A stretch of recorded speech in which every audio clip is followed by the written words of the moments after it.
Well, a traditional pension is becoming harder to come by these days, so building a steady retirement income is key for any financial plan. Canadians have more than one option when it comes to where they should build that retirement income for their future or access additional retirement funds. For today's Your Money Month segment, we're joined by Ted Rechtshaffen. He's president and CEO of TriDelta Private Wealth. Ted, thanks so much for coming in. It's great to be here. Thank you. So this is a great topic to dig into for really anyone of any age, because they might be thinking about this really early, or they might be nearing retirement and thinking, okay, maybe there's some other options for me here of funds that I could access or ways that I could manage my funds best in retirement. So maybe we should start, though, just where people should get started when they're thinking about their retirement years, and even just the budget, how they should be looking at what they need in retirement. Well, I always say it starts with two things. One is you were working and you had a paycheck, and then you either are or might in the future stop working and the paycheck's gone. And you say, okay, how do I replace that paycheck? So the next thing is, how much do you spend? And spending sometimes changes in retirement. There's expenses that disappear, and in some cases, especially in early retirement, sometimes there's more travel and some other expenses. So you sort of say, you start with how much do you spend, and then you go, how do you build that paycheck from various sources, and how do you do it most tax efficiently? Yeah, okay, so let's go through some of these top sources or top ways that you could either build your retirement income in various different funds or be looking towards. So the very basic foundation of things, the Canada Pension Plan is one aspect that people should be considering. Yeah, and so everyone has always a little bit of trickiness to it. Yeah. So Canada Pension Plan, most people qualify, but the question is, do you take it at 60? Do you take it at 65? Do you take it at 70? What makes the most sense for you? So one of the things in the guide, we talk about that, and we also have a link to a CPP calculator that helps you determine when you should take it. Okay, and are there factors that would sort of sway you one way or the other? Well, the biggest one is health.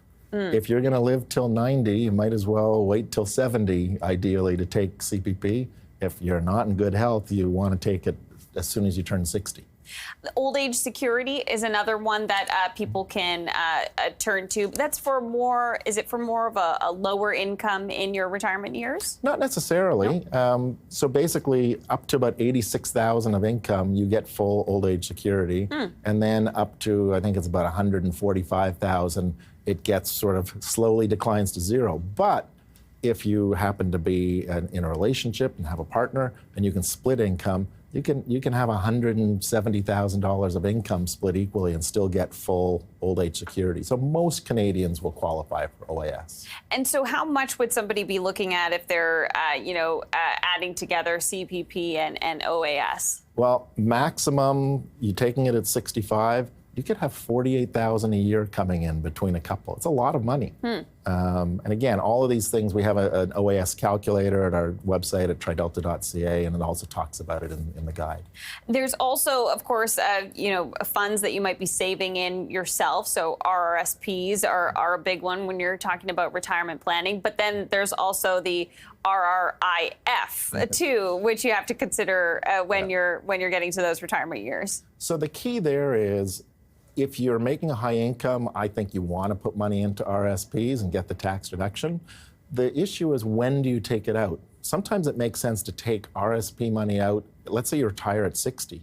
You take RSP money out for the next 10 years and defer taking your CPP and OAS. So there's a few moving parts you want to think about, but you're sort of looking at it going, it's almost like making a big meal, right? Where do you take from? What do you do first? What do you do second? And some of them have big impacts on the tax bill you pay. Yeah, that's even just an interesting tip there, that if you were taking that out in those first years, and then you could delay your CPP a bit. Yeah. People might have other investment accounts, non-registered investment accounts. What would you be thinking, or what should people be thinking about when it comes to those? Well, again, you can sometimes I say to people, let's take some money out of your non-registered account and some money out of your RSP or RIF account to build your retirement paycheck, because it will keep your income lower. right? You pay tax every dollar that comes out of the RSP or RIF. You don't pay tax coming out of the other account. So if you combine it together, maybe you can get all of your old age security pension. So all of these things they're not as simple when you look at one and it's sort of okay, and then you look at all of them and you go, which one do I do first and in what measure? Yeah, which is great that you do have this checklist that people can go through and check it all out. And we only have about a minute left here. So maybe if you want to touch on using your home equity, because that might be something that people are thinking about, many people. Yeah, so home equity, especially for people in places like Toronto and Vancouver, a lot of people are real estate rich and cash poor, and they say, I don't want to move from my house. So whether you use a reverse mortgage, whether you can set up a line of credit, a lot of people don't think they can qualify for a line of credit, but they can. We often recommend people borrow some money from their house to live a better lifestyle rather than being rich at 90 when you sell your house. Right. But all of these things are in the Canadian Retirement Income Guide that we put together, and it's available free at TriDelta.ca.